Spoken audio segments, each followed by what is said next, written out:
आध्यात्मिक वर्षा ज्ञान के इस अनूठे संगम में सभी श्रोताओं का बहुत बहुत स्वागत। नमस्कार। आज हम जिस गूढ़ और बृहद संकलन और लेखन पर बात करने वाले हैं वो कप्तान श्याम बहादुर चौहान जी के गहन शोध का परिणाम है। उनका नाम हम शुरू में ले रहे हैं। जी, तो आज हम श्रीमद् भगवद गीता के दूसरे अध्याय से एक बहुत ही प्रभावशाली श्लोक लेंगे।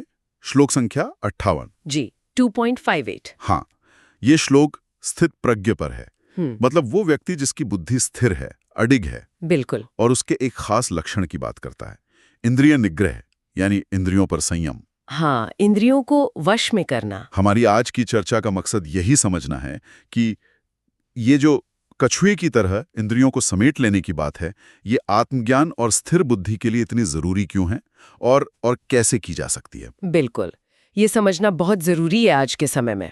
तो चलिए इसको खोलते हैं परत दर परत। सबसे पहले वो श्लोक ही सुन लेते हैं जो आज केंद्र में है।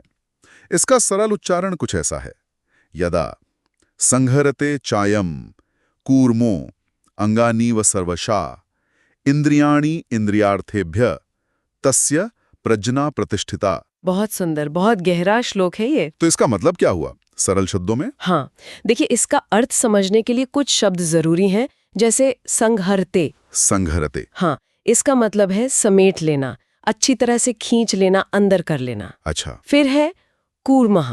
ये तो आसान है, कछुआ। जी, कछुआ। और एक महत्वपूर्ण शब्द है इंद्रियार्थेभ्य। इंद्रियार्थेभ्य मतलब इंद्रियों के अर्थ या विषय। हाँ, बिल्कुल सही, इंद्रियों के विषय। जैसे आंख का विषय है रूप, जीभ का रस, नाक का गंध, त्वचा का स्पर्श, कान का शब्द, इन सब से। ओके। तो पूरा श्लोक क्या कह रहा है? यदा, जब अयम, यह मनुष्य या साधक, कूर्म एव, कछुए की तरह, जैसे कछुआ करता है। हाँ। सर्वशः, सब ओर से, पूरी तरह से। ठीक है। इंद्रियाणि, अपनी इंद्रियों को, अपनी सारी इंद्रियों को। जी, इंद्रियार्थेभ्यः, इंद्रियों के इन विषयों से, रूप, रस, गंध वगैरह से। हाँ, उनसे। संहरते, समेट लेता है, खींच लेता है। जब ऐसा कर लेता है तब तस्य प्रज्ञा प्रतिष्ठिता, तब उसकी बुद्धि स्थिर हो जाती है, प्रतिष्ठित हो जाती है, जम जाती है एक जगह। वाह, ये कछुए वाला उदाहरण तो कमाल का है। कितना स्वाभाविक और शक्तिशाली बिंब है ये, है ना? वो सिर्फ खतरा देखकर अंग से कोड़ना नहीं है, बल्कि पूरी तरह से अपने कवच में स्थिर हो जाना। बिल्कुल, ये सिर्फ बचाव नहीं है, ये अपने केंद्र में लौटना है। अपने केंद्र में। हाँ। और इसकी खूबी यही है कि कछुआ ये किसी दबाव में, किसी डर से नहीं करता। ये उसका स्वभाव है, सहज रूप से करता है। अच्छा, ये सहजता वाली बात जरूरी है। बहुत जरूरी। पर एक सवाल मन में आता है कि भगवान कृष्ण ने ये बात अर्जुन को ठीक उस वक्त क्यों कही, युद्ध के मैदान में? मतलब इस इंद्रिय निग्रह का उस समय क्या लेना देना था? हाँ, ये बहुत अच्छा सवाल है और इसका संदर्भ समझना बहुत जरूरी है। देखिए, ये श्लोक असल में अर्जुन के एक सीधे सवाल का जवाब है। अच्छा। कुरुक्षेत्र में जब अर्जुन ने अपने ही रिश्तेदारों, गुरुओं को सामने दुश्मन के रूप में देखा तो वो एकदम टूट गए। मोह, शोक, भ्रम सबने घेर लिया। हाँ, उनकी बुद्धि काम नहीं कर रही थी। बिल्कुल। वो समझ ही नहीं पा रहे थे कि क्या करें, क्या ना करें, क्या सही है, क्या गलत। उन्होंने तो हथियार ही डाल दिए थे। जी। उसी समय श्री कृष्ण उन्हें कर्मयोग और आत्मज्ञान का उपदेश दे रहे हैं और इसी बातचीत में अर्जुन ने पूछा, हे केशव, ये जो आप स्थित प्रज्ञ की बात कर रहे हैं, जिसकी बुद्धि स्थिर हो गई है, उसके लक्षण क्या हैं? अच्छा, उन्होंने लक्षण पूछे थे। हाँ, वो कैसे बोलता है, कैसे बैठता है, कैसे चलता है, मतलब उसका पूरा व्यवहार कैसा होता है। तो ये उन लक्षणों की व्याख्या की शुरुआत है। बिल्कुल। और श्री कृष्ण सबसे पहला लक्षण यही बताते हैं, इंद्रियों का संयम। सबसे पहला। हाँ, अब सोचिए क्यों? अर्जुन की उस वक्त की समस्या क्या थी? उनकी इंद्रियां और मन बाहरी चीजों में उलझे थे, अपने लोगों के मोह में। हाँ, आंखें उन्हें देख रही थीं, कान उनकी बातें याद कर रहे थे, मन में पुराने रिश्ते उमड़ रहे थे, है ना? जी बिल्कुल। इसी बाहरी खिंचाव ने, इंद्रियों के इस भटकाव ने उनकी बुद्धि को भ्रमित कर दिया था, उसे अस्थिर कर दिया था। तो श्री कृष्ण यहाँ ये स्थापित कर रहे हैं कि भाई, जब तक तुम्हारी इंद्रियां ऐसे बेलगाम होकर बाहर भागती रहेंगी, तुम्हारा मन भी उन्हीं के पीछे दौड़ेगा और बुद्धि वो कभी शांत, स्थिर, साफ नहीं हो पाएगी। अच्छा। इसीलिए चाहे बाहर दुनिया में सही कर्म करना हो या अंदर शांति पानी हो, पहला कदम है अपनी इंद्रियों की लगाम अपने हाथ में लेना। ये तो जैसे अंदर घुसने का दरवाजा है। बिल्कुल, ये आत्मविजय की यात्रा का प्रवेश द्वार है, ऐसा समझ लीजिए। यानी बाहरी एक्शन से पहले अंदर की स्टेबिलिटी जरूरी है, और उसकी चाबी है इंद्रियों के कंट्रोल में। एकदम सही। यहाँ ये वाकई दिलचस्प हो जाता है। जाहिर है, इतना महत्वपूर्ण श्लोक है तो कई बड़े बड़े विचारकों ने, संतों ने इस पर सोचा होगा। उन्होंने इसे कैसे समझा? क्या अलग अलग नजरिए हैं? हाँ, बिल्कुल है। इस एक श्लोक में ज्ञान की कई परतें छिपी हैं और अलग-अलग आचार्यों ने, संतों ने, दार्शनिकों ने अपनी अपनी दृष्टि से इसकी गहराइयों को छुआ है। जैसे कुछ प्रमुख नाम अगर आप बताएं। जरूर। जैसे आदि शंकराचार्य जी को लें, वो कहते हैं कि प्रज्ञा प्रतिष्ठिता का असली मतलब सिर्फ इंद्रियों को बंद करना नहीं है। अच्छा। वो कहते हैं इसका मतलब है बुद्धि का बाहरी विषयों से पूरी तरह हटकर अपने सच्चे स्वरूप यानी आत्मा में स्थिर हो जाना। आत्मा में टिक जाना। हाँ, जब इंद्रियां शांत होती हैं तभी बुद्धि को मौका मिलता है आत्मा में टिकने का। तो ये एक तरह से चेतना की दिशा बदलने जैसा है, बाहर से भीतर की ओर। ये तो एक तरह से ऊर्जा का संरक्षण और उसे सही दिशा देना हुआ। बिल्कुल सही कहा। फिर आते हैं संत ज्ञानेश्वर महाराज। अपनी ज्ञानेश्वरी में वो बहुत प्यारी व्याख्या करते हैं। हाँ, ज्ञानेश्वरी तो अद्भुत है। जी, वो कछुए वाले उदाहरण पर बहुत जोर देते हैं।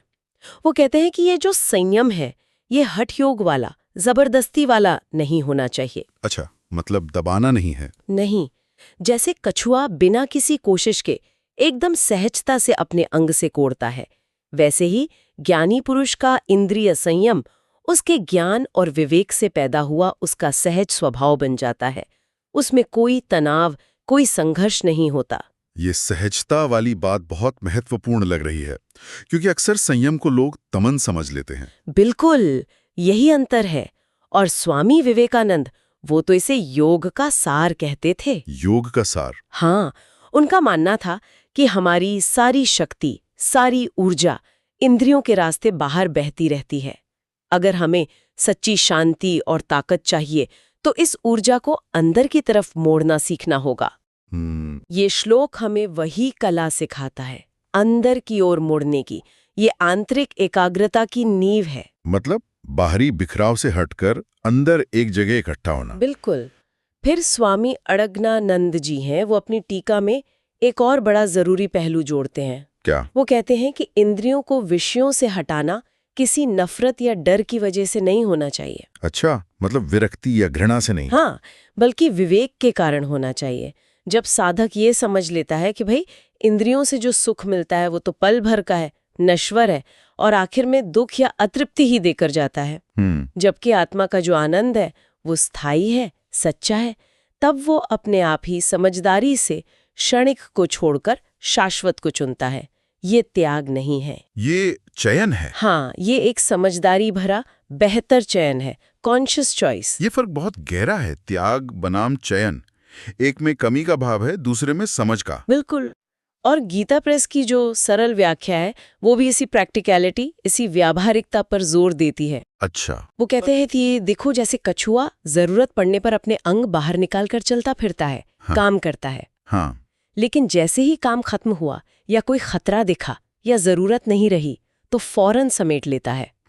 वैसे ही ज्ञानी पुरुष संसार में रहता है, जरूरत के हिसाब से इंद्रियों का इस्तेमाल भी करता है, देखता है, सुनता है, खाता है, सब करता है। लेकिन उसके मन में उन चीजों के लिए आसक्ति, चिपक या वासना नहीं होती।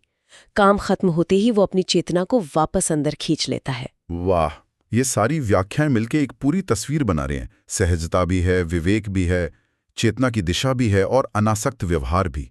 अद्भुत। जी। अब बड़ा सवाल ये उठता है कि इस प्राचीन ज्ञान का, जो हजारों साल पहले कहा गया, आज की हमारी ये जो सुपरफास्ट डिजिटल भागदौड़ वाली जिंदगी है, इसमें क्या मतलब है? क्या ये आज भी रेलेवेंट है?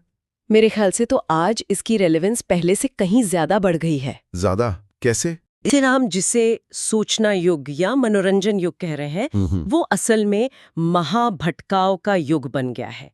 Age of mass distraction. हाँ, सही कहा, महाभटकाव। हर वक्त फोन की नोटिफिकेशन बज रही है, सोशल मीडिया पर अंतहीन स्क्रॉलिंग चल रही है, ओटीटी प्लेटफॉर्म्स हैं, विज्ञापन है, हमारी इंद्रियों पर 24 घंटे जैसे बमबारी हो रही है। बिल्कुल, ध्यान तो टिकी ही नहीं पाता, हर तरफ से कुछ ना कुछ खींच रहा है लगातार। और इसका नतीजा क्या हो रहा है?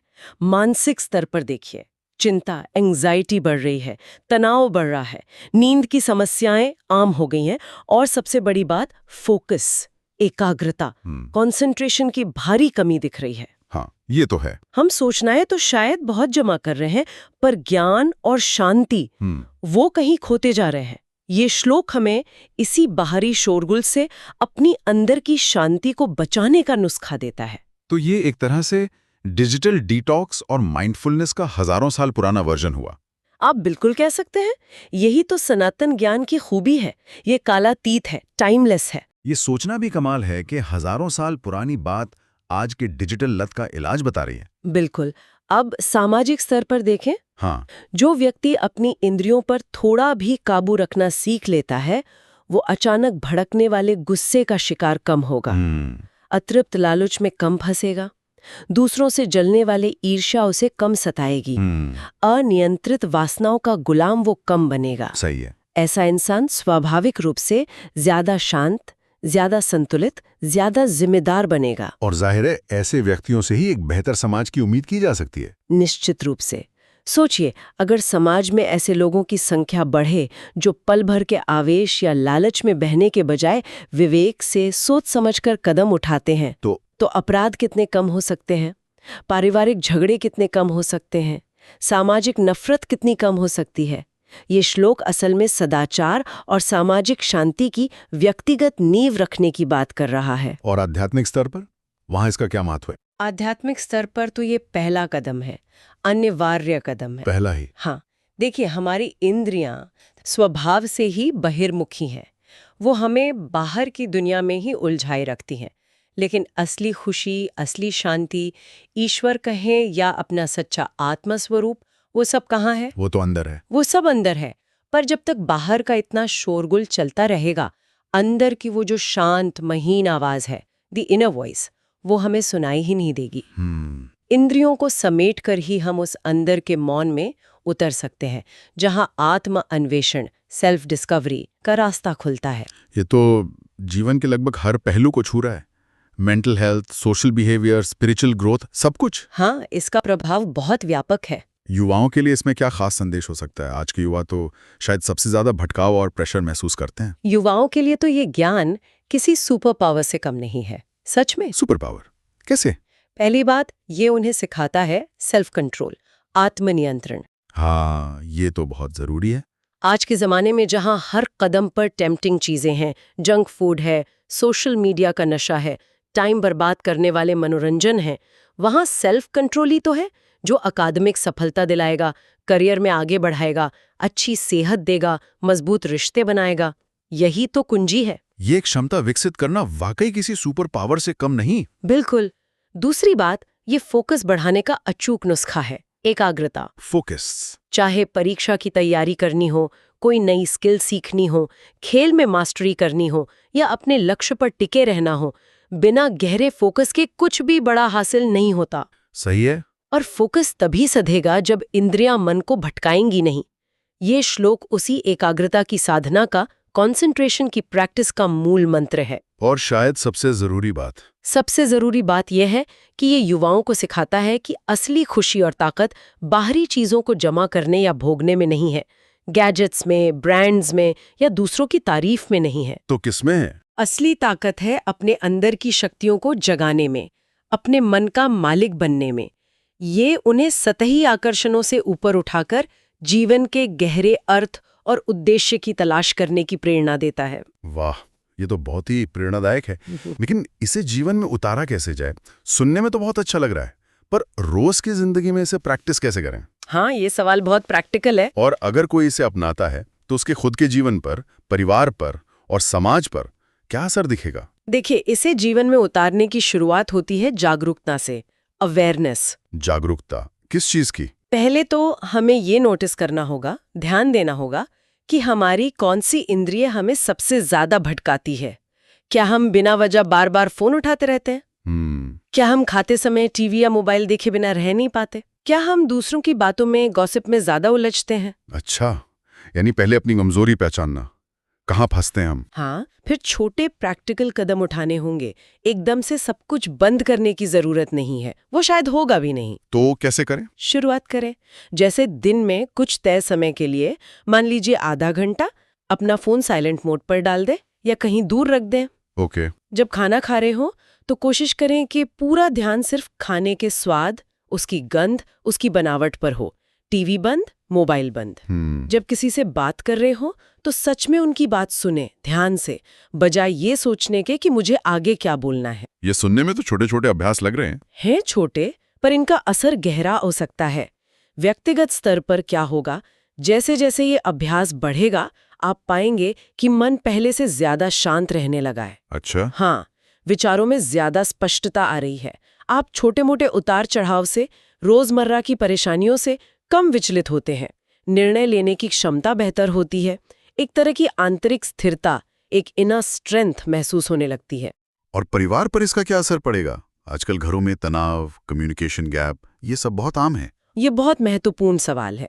देखिए, जब परिवार के सदस्य, चाहे वो पति पत्नी हो, माता पिता हो, बच्चे हो, जब वो इंद्रिय संयम का थोड़ा भी अभ्यास करते हैं, जैसे एक दूसरे की बात ज्यादा ध्यान से सुनते हैं, बिना तुरंत रिएक्ट किए या गुस्सा हुए समझने की कोशिश करते हैं, बाहरी भटकावों जैसे हर वक्त टीवी या मोबाइल में खोए रहने के बजाय आपसी रिश्तों और बातचीत को प्राथमिकता देते हैं, तो घर का माहौल बदल सकता है। बिल्कुल, घर का माहौल बदल सकता है। झगड़े, गलतफहमियां कम होती हैं, आपसी प्यार, सम्मान, सद्भाव बढ़ता है।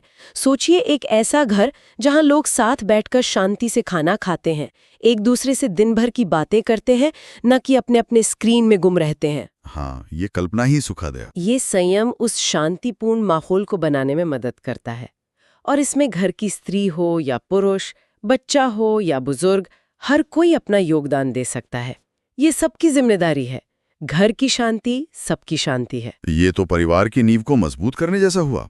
और बड़े स्तर पर समाज और देश के लिए, जैसा हमने पहले भी बात की थी, संयमित, विवेकशील और अपने फर्ज के प्रति जागरूक नागरिक ही तो एक स्वस्थ, शांतिपूर्ण और न्यायपूर्ण समाज बनाते हैं। जब लोग सिर्फ अपने व्यक्तिगत लाभ या पल भर के सुख के लिए दूसरों का हक मारने या नियमों को तोड़ने से खुद को रोक पाते हैं, जब वे लालच और स्वार्थ के बजाय संयम, सेवा और सहानुभूति को महत्व देते हैं, तो भ्रष्टाचार, हिंसा, शोषण जैसी सामाजिक बुराइयां अपने आप कम होने लगती हैं। ये सुनने में थोड़ा आदर्शवादी लगता है। लग सकता है, लेकिन इसकी शुरुआत हमेशा व्यक्ति के अपने अंदर के संयम से ही होती है। बूंद बूंद से ही तो घड़ा भरता है। सही कहा। ये प्रभाव तो वाकई बहुत व्यापक है, व्यक्ति से लेकर विश्व तक। अच्छा, पर अगर इसे बच्चों को समझाना हो या किसी ऐसे व्यक्ति को जो गीता या अध्यात्म से ज्यादा परिचित नहीं है, तो इसका कोई सरल तरीका है? हाँ, बिल्कुल है। इसके लिए वो कछुए और बिल्ली वाली कहानी बहुत अच्छी है। हमारे स्रोत सामग्री में भी उसका जिक्र है। अच्छा, वो सुनाइए ना। बच्चों को हम ऐसे सुना सकते हैं। देखो बच्चों, एक छोटा सा प्यारा कछुआ था। वो अपने दोस्तों के साथ खेल रहा था मैदान में। तभी उसने देखा कि एक चालाक बिल्ली चुपके चुपके दबे पांव उसकी तरफ आ रही है। बाकी सब जानवर तो डर कर भाग गए सरपट, पर कछुआ नहीं भागा। तो उसने क्या किया? पता है उसने क्या किया? उसने छट से अपना सिर और अपने चारों पैर अपनी मजबूत पीठ, जो उसका खोल होता है ना, उसके अंदर छिपा लिए, एकदम अंदर। अच्छा। बिल्ली पास आई। उसने कछुए को सूंघा, पंजे से हिला डुला कर देखा, पर उसे कोई चोट नहीं पहुंचा सकी। कछुआ अंदर एकदम सेफ था।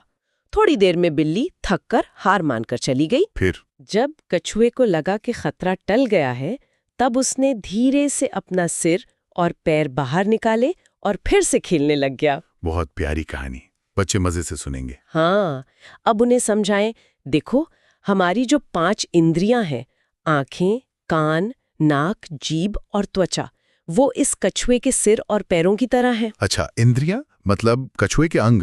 हाँ, और जो चीजें हमारा ध्यान भटकाती हैं, जैसे मोबाइल पर गेम खेलना, बेकार में टीवी देखना, फालतू की बातें करना, बहुत सारी चॉकलेट खाना, ये सब उस बिल्ली की तरह है। बिल्ली यानी भटकाओ। बिल्कुल, ये बिल्ली हमें हमारे जरूरी काम से रोकती है, जैसे पढ़ाई करने से या मम्मी पापा की बात सुनने से या उनकी मदद करने से। तो हमें क्या बनना है? कछुआ। तो जब तुम पढ़ने बैठो या कोई ध्यान वाला काम करो तो क्या करना है? कछुआ बन जाओ। कछुआ बनना। हाँ, अपनी आंखों को कॉमिक्स या टीवी से हटा लो, कानों को बाहर के शोर से हटा लो, मन को खेलने जाने के ख्याल से हटा लो, पूरा ध्यान अपने काम पे लगाओ, जैसे कछुआ अपने खोल में सुरक्षित बैठ जाता है। जब काम पूरा हो जाए तब होशियारी से जरूरत के हिसाब से अपनी इंद्रियों का सही इस्तेमाल करो। अगर ऐसा करोगे तो तुम भी उस बिल्ली जैसे भटकाव से बच जाओगे। और फायदा क्या होगा? तुम्हारा ध्यान बढ़ेगा, कंसंट्रेशन अच्छी होगी, याददाश्त तेज होगी और तुम अपना काम अच्छे से और जल्दी पूरा कर पाओगे। वाह, ये तरीका तो कमाल का है। बच्चे खेल खेल में इतनी बड़ी बात सीख जाएंगे। बहुत खूब जी। तो इस पूरी गहरी चर्चा के बाद अगर हमें इसका सार निकालना हो, निचोड़ निकालना हो, तो वो क्या होगा? What does this all boil down to? देखिए, इसका सार मेरे ख्याल से ये है कि असली आज़ादी और असली ताकत बाहरी चीज़ों को इकट्ठा करने या भोगने में नहीं है, बल्कि अपनी इंद्रियों और अपने मन का मालिक बनने में है। मालिक बनना। हाँ, इंद्रियों के पीछे पीछे भागना तो गुलामी है। उन्हें विवेक के कंट्रोल में रखना, समझदारी से चलाना, यही सच्ची स्वतंत्रता है, यही सच्ची सफलता है। और ये कोई नेगेटिव चीज नहीं है। बिल्कुल नहीं। ये समझना बहुत जरूरी है। ये इंद्रियों को कुचलना या मारना नहीं है, ये कोई दमन नहीं है। तो क्या है? ये एक सचेतन सकारात्मक चुनाव है, कॉन्शियस पॉजिटिव चॉइस। ये समझ का चुनाव है कि भाई पल भर के सुख के पीछे अंतहीन दौड़ लगाने से बेहतर है अंदर की स्थायी शांति और आनंद को चुनना। ये शक्ति का चुनाव है, ये शांति का चुनाव है, ये अपने असली स्वरूप, अपने सच्चे आत्म स्वरूप का चुनाव है। और इसे शुरू करने के लिए कोई बड़ी तैयारी या तामझाम की जरूरत नहीं है। बिल्कुल नहीं। कोई भी श्रोता आज से ही, अभी से ही एक छोटा सा प्रयोग कर सकता है। क्या? दिन में सिर्फ 5 या 10 मिनट के लिए कहीं शांति से बैठ जाएं। अपना फोन हो सके तो दूर रख दें या बंद कर दें। आंखें बंद कर लें और बस अपनी आती जाती सांसों पर ध्यान दें। सिर्फ सांसों पर? हाँ, या देखें कि मन में क्या विचार आ रहे हैं, बिना उनमें उलझे, बिना उन्हें अच्छा बुरा कहे, बस एक दर्शक की तरह देखें। कोशिश करें कि उस पल में बाहरी दुनिया की खिंचाव से मुक्त होकर सिर्फ अपने अंदर मौजूद रहें, अपने साथ रहें। आप शायद हैरान होंगे कि इस छोटे से अभ्यास से भी कितनी शांति और कितनी स्पष्टता महसूस हो सकती है। ये सचमुच एक शक्तिशाली लेकिन करने लायक अभ्यास लगता है। बहुत अच्छा सुझाव है। जी। और श्रोताओं के लिए जाते जाते एक विचार में छोड़ना चाहूंगा सोचने के लिए। क्या इंद्रियों को पूरी तरह हमेशा के लिए वश में कर लेना संभव है, या ये जीवन भर चलने वाला एक सतत अभ्यास है, एक साधना है? और अगर ये एक अभ्यास है तो इस अभ्यास का पहला सबसे छोटा कदम आज इसी क्षण क्या हो सकता है? बहुत गहरा प्रश्न है। जय श्री कृष्णा। जय श्री कृष्णा। श्रोताओं को हम अंत में एक बार फिर याद दिलाना चाहेंगे कि ये गहन विश्लेषण कप्तान श्याम बहादुर चौहान जी के प्रोजेक्ट के अंतर्गत प्रस्तुत किया गया था। उनके शोध और संकलन के लिए हम आभारी हैं।